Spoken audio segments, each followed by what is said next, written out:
the Royal Blue podcast from the Liverpool Echo.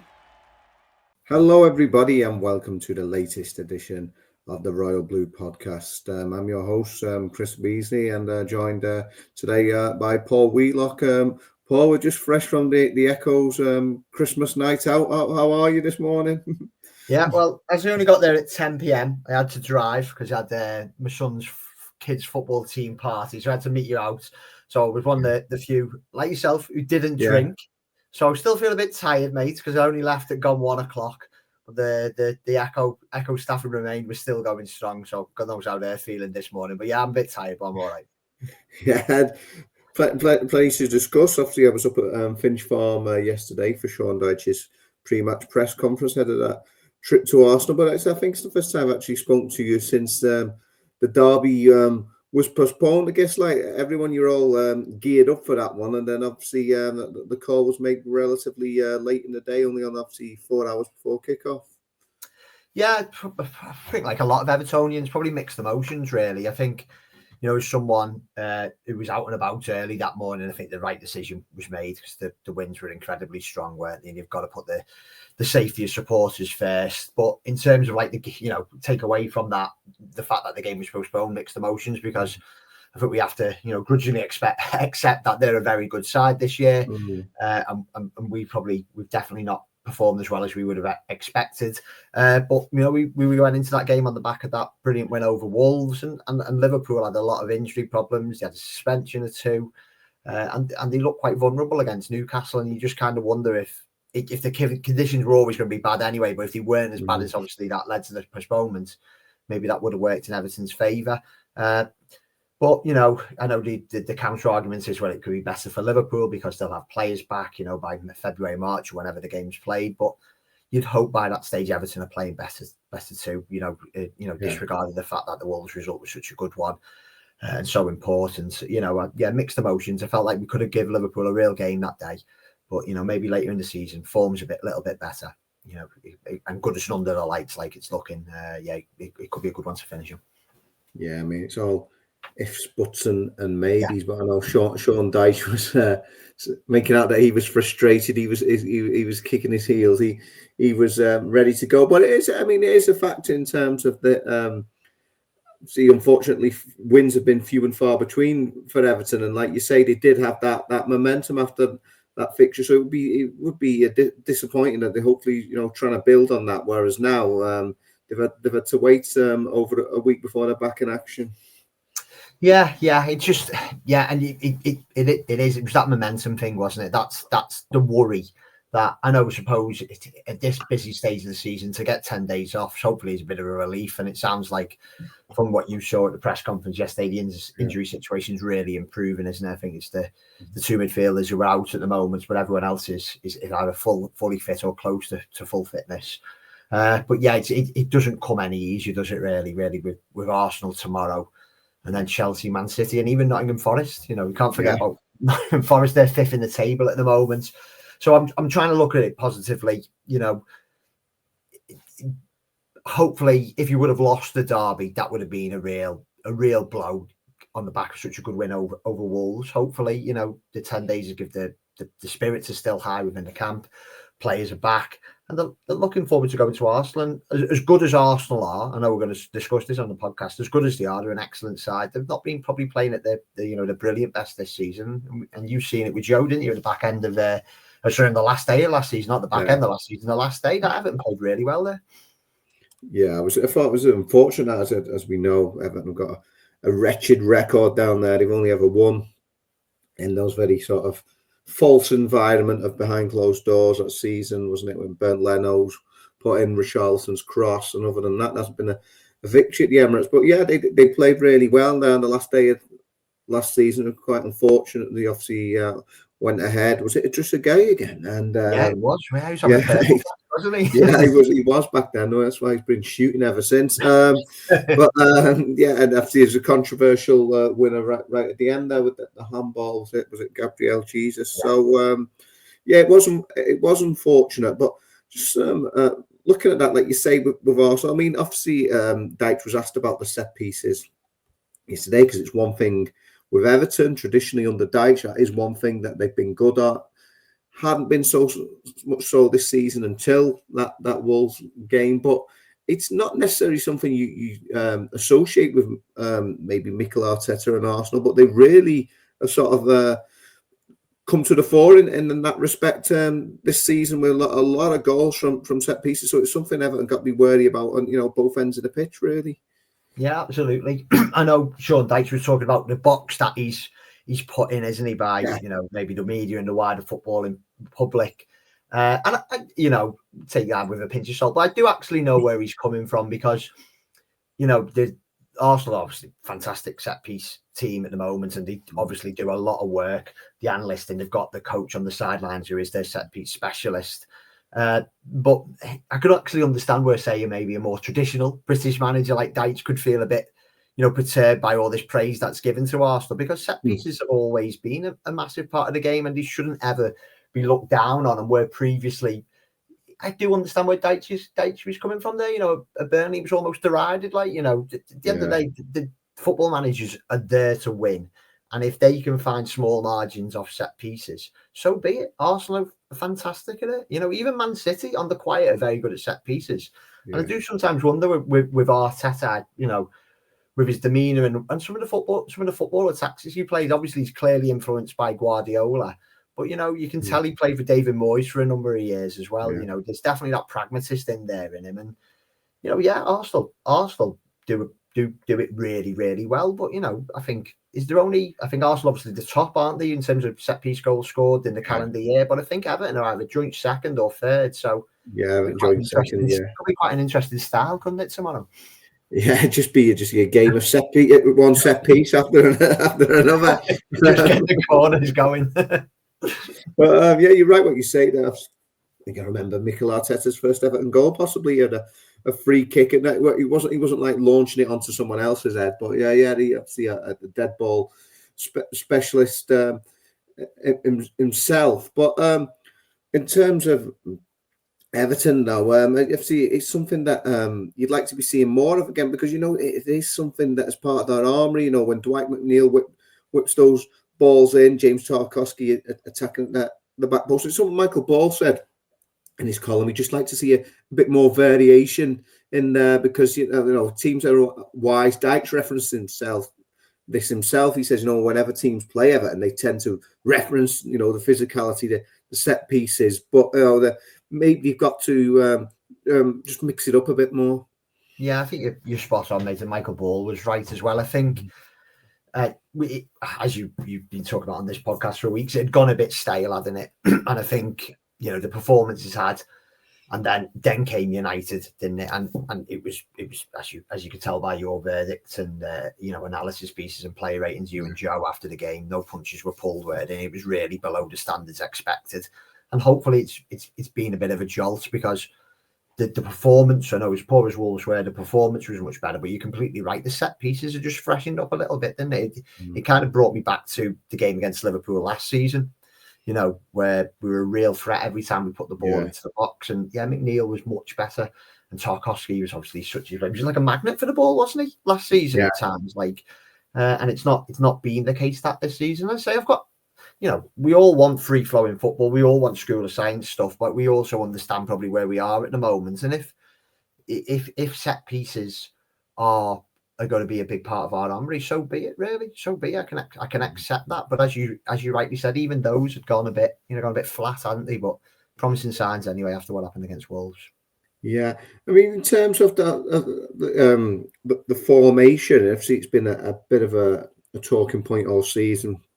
The number 10, Dyche has claimed he doesn't think that Iliman Ndiaye necessarily there's any evidence to show that he can be a number 10 in the Premier League, but he's probably got Dwight McNeil in there, not entirely natural as well, though some of his stats have been good at times. It's obviously affected the balance of the team. Obviously, last time out against Wolverhampton Wanderers, you reverted to type in terms of Abdoulaye Doucouré being operating in that role, and then Ndiaye over on the right. Is that something that you think we might see a bit more of now? Because I think just in terms of the balance of the side, although Ndiaye's been doing well cutting inside from the left all season, neither Jack Harrison or Jesper Lindstrom have entirely convinced. So I just wonder whether this is the the best way for Everton to sort of have that balance in the side, certainly for the time being.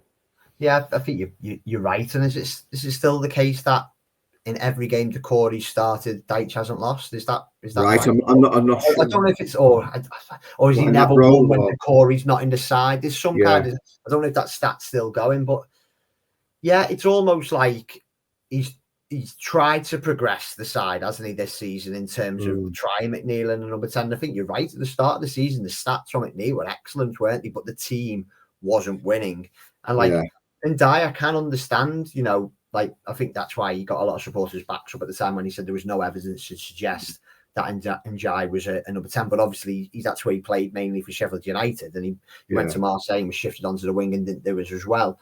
But I do know where Dyche is coming from a bit, because I think Ndiaye I really like. I think he's going to be an excellent signing. But I just think sometimes he flickers in and out of games. And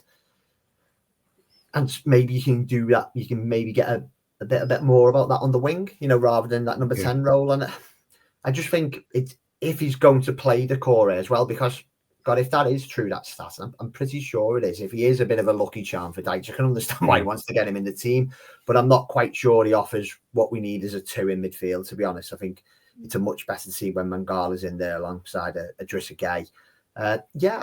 McNeil, for me, I like him in the number 10, but I don't think he's the finished article there. I still think his left side, his position is the best. And yeah, in terms of the right, I think you're absolutely right. I don't think Lindstrom's completely convinced yet. Still very early days, obviously adapting to the Premier League. I like Jack Harrison. I think he's a good Sean Dyche player. But I think he got asked at the press conference, didn't he, yesterday, about him, because he's not quite had that same impact as he had last season, because he scored a fair few goals, didn't he? And he had a fair few assists. So I can understand why Dyche is trying that. And to his credit, against Wolves, and to the players' credit, it worked, didn't it? It really worked. So I think personally, I continue with it for now. Yeah, it's true what you say about Jack Harrison. Like you say, he was asked. Will Rooney from Liverpool World asked that one at the end, and with Harrison, I just remember that incredible goal against Bournemouth. Was it his first start in the Premier League? And thought not many Everton players actually capable of scoring a goal like that. So you hope there'd be more to come. I remember it was maybe a close range one against Man City. Obviously, he nicked that one off Dominic Calvert-Lewin as well against Tottenham, but. Yeah, it just hasn't happened for him so far. Steve, obviously, you'd hope that the Lindstrom signing would, the actual increased competition would bring the best out of him, but unfortunately, it's kind of been both of them labouring at times. And then I just remember, obviously, like you say, Harrison really always puts a shift in, and he was working hard when he came on against Wolves, but there's at least 2 sitters really that he missed, and he's got to be doing better in those positions. I mean, we're fortunate that that the game was out of sight by then, but if you'd have missed a chance like that in a close game, you'd have really would been coming under scrutiny. Yeah, well, I think, as you say, if he would have come on and put those 2 chances away, there's a good chance that Ndiaye starts again on Saturday, because it's hard to change a winning team, but it gives Sean Dyche something really to think about there, doesn't it? Because I thought last season, I was really happy when we got him in on loan again, and like many people at Everton at the moment, from the manager all the way down to how many players we've got out of contract, it's kind of like you've got to, as Dyche said it himself, you've got to use it as an incentive, haven't you? You could on one hand say, the uncertainty, but they've got something to prove here. It seems like the takeover's imminent, doesn't it? It could be done by the end of the year or early next year, but it all feels like it's going ahead. So. If there's going to be changes, or there's going to be a fresh start, people like Harrison need to be, grasping the initiative, don't they? And Lindstrom's the same, because I know there's options to buy in certain deals, but Harrison, like a number of players in the team, has got to show that he's got a future, because he seems well liked, doesn't he? Dyche speaks highly of him. The other players speak highly of him, and I like him myself, but it's not quite happened for him this season, has it? But he's not the only one in that respect. Yeah, well, we'll come on to the takeover, because, as you say, it was actually a big topic of conversation amongst ourselves last night as well. But I just wanted, because we were talking about the balance of the team there, and you mentioned, see, with Decore being pulled back into that more advanced role, brought forward, and I think the Athletics' Paddy Boylan described him as Dyche's comfort blanket, whereas our very own Joe Thomas, I thought, did a very astute sort of appraisal of his game. He says basically doing a number 6 role in a number 10 position, and that's why it works. He's almost like a double player for Everton in that respect, because he can move back when they're out of possession to have a 4-5-1, and then he's obviously a support to Dominic Calvert-Lewin or whoever's leading the line when Everton are in attack. But what that does, and you've mentioned him already, scored his first goal for the club against Wolves. Orel Mangala, a lot of people, including myself, been wondering maybe why he hasn't been starting more. But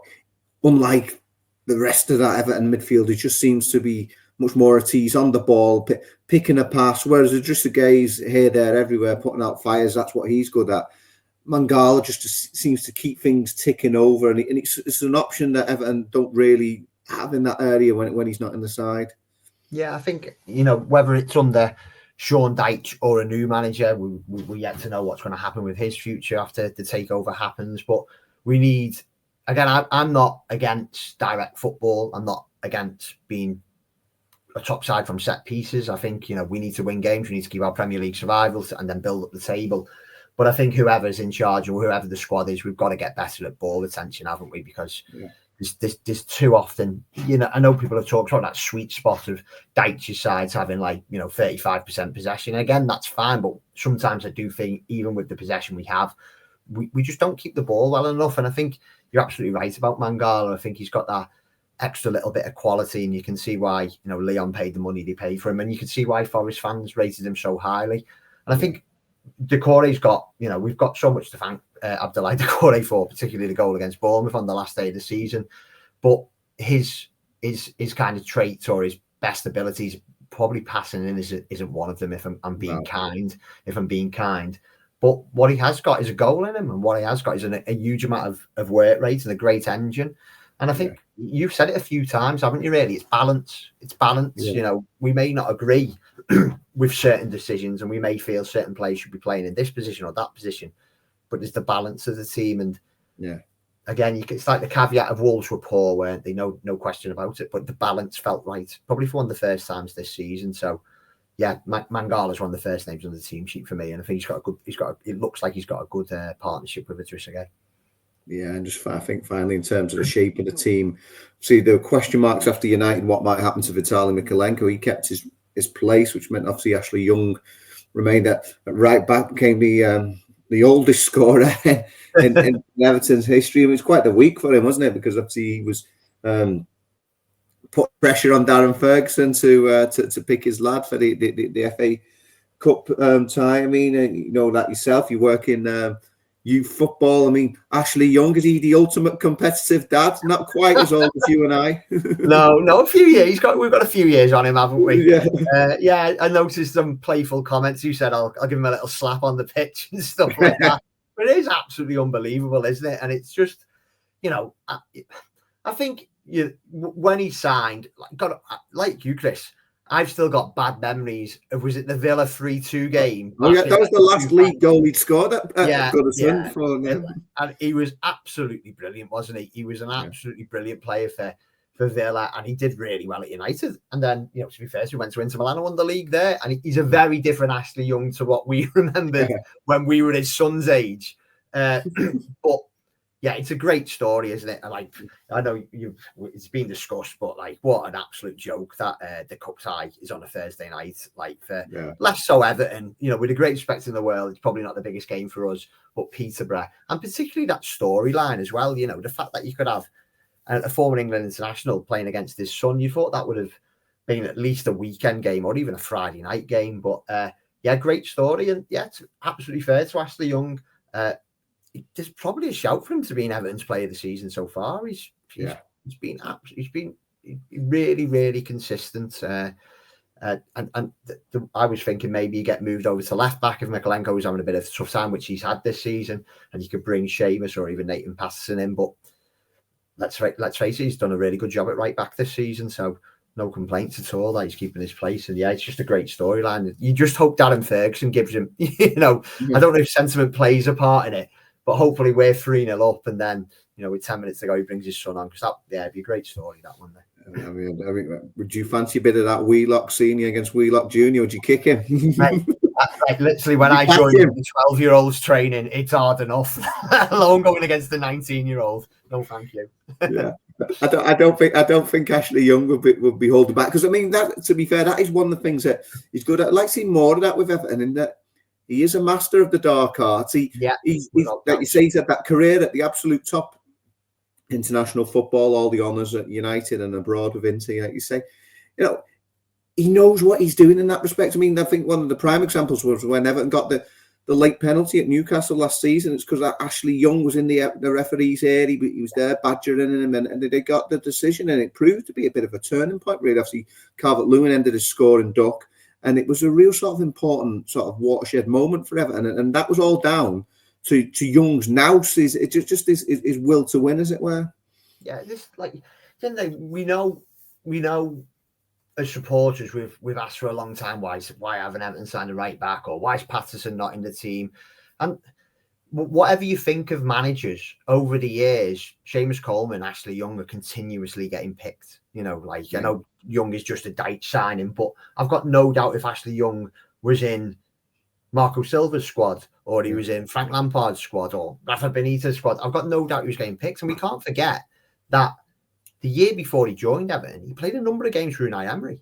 Like, Emery wanted to keep him, supposedly, but like at that point, Villa have got Matty Cash, they've got I say the squad, the building's excellent, isn't it? And he probably couldn't guarantee as much game time as he wants, but he's still a very, very competent Premier League performer. And like, I think there were times last season when he was questioned, but this season he's been a shining light for Everton, really, really steady.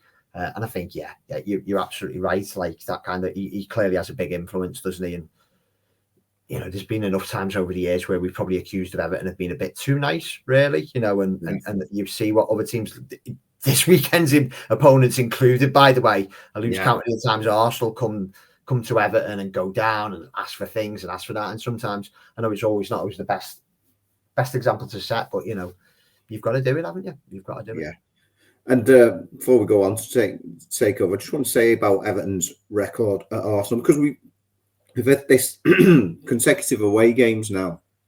Obviously, Manchester United, just the one victory there since the opening week of the Premier League, when they won 3-0, when Robert Varzicki turned Gary Pallister inside out. Do you remember that one, Paul?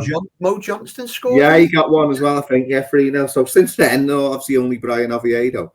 And then no win at all at Arsenal since 95-96, when it was Graham Stewart and Andrei Kanchelski. So, apart from obviously the like I mentioned before, the behind closed doors, that's the only one they've had at the Emirates. Okay, Arsenal have been one of the Premier League's top sides throughout that period, and Everton not always been struggling, but obviously not at the same kind of levels.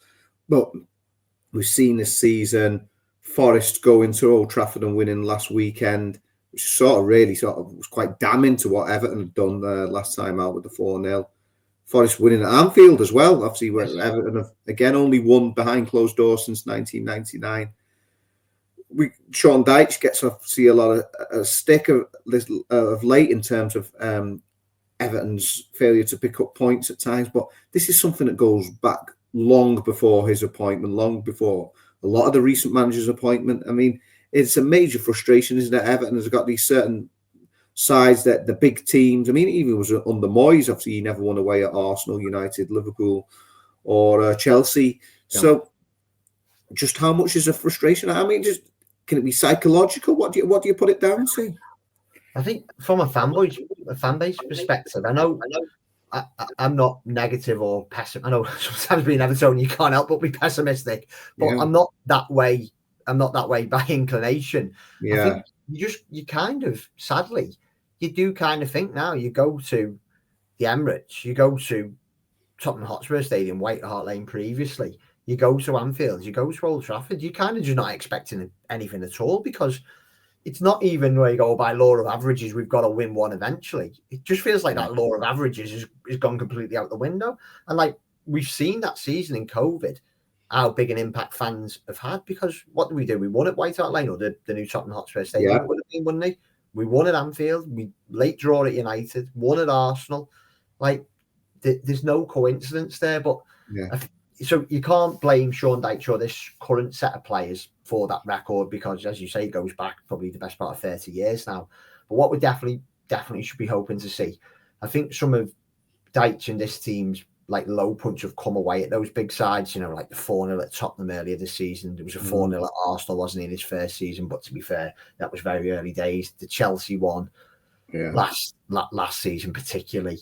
We've just got to go there and, play like we did on the last day of the season. I know the pressure was off then, but we were really solid. We caused them a few problems. And I say we got absolutely robbed by a shocking decision when it was clearly a handball by Jesus. So that's what we need to see more of. Again, I don't think any Evertonian is expecting us to go down there and put on a great show of football and win 3-0 because it's unlikely that's happened. But it is hard to take. It is frustrating when you see Forest doing that twice already this season. And like as good as Forest are this season, absolute credit to them where they are on the table. You look at the two respective squads and it's not a huge amount of difference between them, is there really? But yeah, it's something that Evertonian fans definitely, particularly the ones who go up and down the country, the away support, they deserve this more than anything because it's just ridiculous, absolutely ridiculous. You can count on one hand in 30 years how many times we've won away at, say, what you call now a top 5, top 4, top 5, top 6 team. It's ridiculous. Yeah, like I said, obviously they are top teams for a reason, but law of averages is just not good enough, unfortunately. I mean, one person who won't be bogged down by history, I imagine, is 17-year-old Harrison Armstrong. Just to give him a mention, obviously we did the piece 7-0 against Nottingham Forest. Obviously first team flying, but maybe not as much coming through the ranks. That's why I have to sign all those players in the East Midlands. But the FA Youth Cup at Goodison this week. I spoke to Sean Dyche about it. I mean, he kind of, in the way that Sean Dyche does, he tried to sort of pour cold water on it a bit. Says, he's emerged from nowhere. I was picking him in the summer. He isn't at this stage at the same sort of level as a Wayne Rooney or a Ross Barkley or anything like that. But obviously, he got something about him. Not 18 until next month. I think one thing I liked about it, I mean, I imagine Dyche, I tried to get him to bite on this, he wasn't so much, but in terms of coming on and getting the booking the other week and the last minute. So, he's obviously a competitive edge about the young Scouser. Yeah, I read that piece. It's a good piece this morning. You can definitely sell your tried, mate. But and that's, you know what? Sean Dyche was like that at Burnley. He's the same at Everton. He probably doesn't want to give you a line. And I understand why, because he doesn't probably want to make it too big a deal about a 17-year-old kid. But let's face it, Everton at the moment, positive stories are not always widely in wide supply, are they? So, what we've seen in pre-season, he looked really comfortable when you were playing lower league opposition. When he's come on in the little cameos he's done, he's tried to get on the ball. I say he got that booking, which shows he's definitely not afraid to throw a tackle in. But it's clear that of all the work that's been going on in the first team, there's been a lot of work going on in the academy. There's been a lot of changes, hasn't there? But that's what we need. We need, it's been such a shame, hasn't it, in recent years that we've had quite a few players come through, but they've ultimately been sold either because they've wanted to go or it's helped with the financial situation. You really hope going forward that this lad or another player from the academy can come in and stay there, because it's been a long time, hasn't it? It's been a long time since we've had one. And obviously the way Anthony Gordon, I am including Anthony Gordon in that, but I'm also excluding him because what he said recently on the England when he was away with England, and it was Tuchel said he wanted him, didn't he, when he was at Chelsea, and that was after the season of his breakthrough under Benitez and Lampard. So clearly had ideas of going long before he did, to be honest. So you want someone to get through and stay in the team for 3, 4, 5 years. And my God, it's probably since Barkley, since we've had a goal scoring midfielder, isn't it? Really, someone who can break into the box and get a goal. But absolute credit to him. And I know why Dyche is trying to play it down, but if you score 3 goals and get 3 assists and a 7-0 win in FA Youth Cup tie, you're gonna get some headlines, aren't you? Like it or not. Yeah.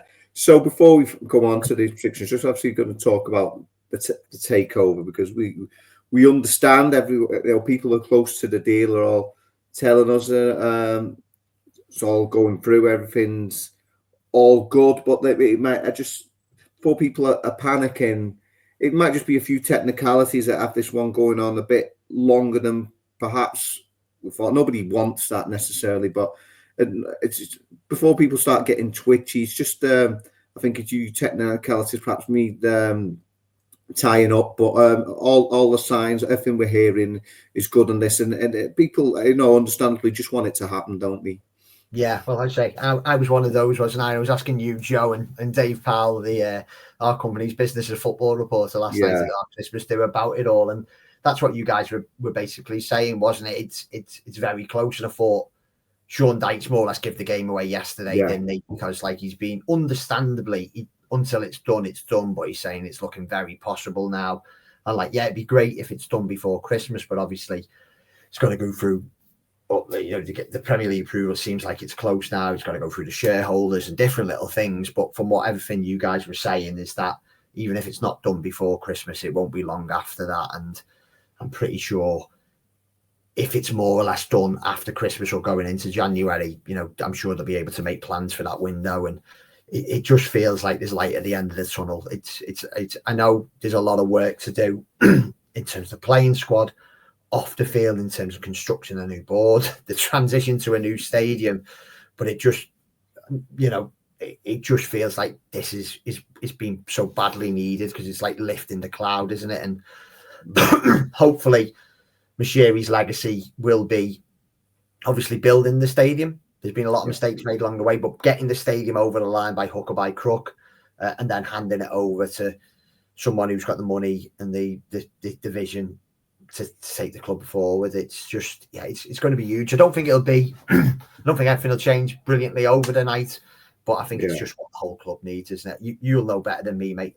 Working with people within the club and seeing it, it just feels like it's just got to get done, hasn't it? And then we can start to move forward. It just feels like we're still in limbo a little bit. Yeah, I mean, and Paul, so Joe was actually with the team, wasn't he, over in Ireland that first day of first friendly of the summer when the Friedkins initially pulled out, and he says just like you could see the deflation on the people's faces, not just the fans, but club staff. Everyone were sort of rooting for this to happen. So the fact that they'd come back in, and now, like we said, there might be a little bit longer we have to wait than what we'd hoped for, but all signs are good. It seems like you say, for Dyche to have said that at the press conference, that is more or less an admission that everything looks like it's going through. So hopefully, finally, after a number of false dawns, it is the new start that everyone at Everton wants. Certainly in the short term for tomorrow, maybe some stern times ahead. I mean, I'll go first with my prediction. So I won't ask you to do anything I won't do. And I say, unfortunately, I think given that the record and the way Arsenal army, and I'd love to be wrong, but I think I'll go with an old school 1-0 to the Arsenal, unfortunately for me. I don't know what your thoughts are, Paul. Yeah, I've got to be honest. I can only see an Arsenal win. Again, 1-2-0, something like that. Because we shouldn't be saying this, should we? But it's like I say, it's been so long in front of fans since we've got a result like that. What would have been the last big? Oviedo? It probably would have been Oviedo, wouldn't it? If we not in terms of any sort of winning that, because I was thinking Everton should have won down there when it was the snow. Was it Landon Donovan's debut when Pinar scored? And then Arsenal got a late equaliser. But in terms of going to any of these sort of grounds, Galafeo goal as well, didn't we? Was that 1-1? Was it 1-1 we drew when? Was that another draw? Was it? So it's hard, isn't it? I'll try and be a bit. I'll actually go for a 0-0 draw. I'll go for a 0-0 draw. Well, you're upgrading, are you? Yeah. I'm going to upgrade. It's Christmas. We went out last night. I'm going to go for no goal, but point. Yeah, I've got to be honest. I don't fancy our chances at all. But you never know. A point would be absolutely brilliant, wouldn't it? I think even if you could get 3 points out of Arsenal, Chelsea, and City, you'd be. Or even, I know it sounds negative, but even 4 points, including Forest, I think if you could get that, not snap your hand off because that is negative, but I won't be complaining too much, put it that way. Yeah. Well, like the Grinch, I'd properly take that goalless stalemate. I'd have a bit of that. Yeah. another, Back with that. So another 3-0 draws on the run, definitely. take that. Yeah. So Joe and I will be going down to the Emirates Stadium tomorrow. All your coverage, and then stick with us for the review of that next week. But I've been your host, Chris Beesley, joined by Paul Wheelock, and this has been the Royal Blue Podcast. The Royal Blue Podcast from the Liverpool Echo.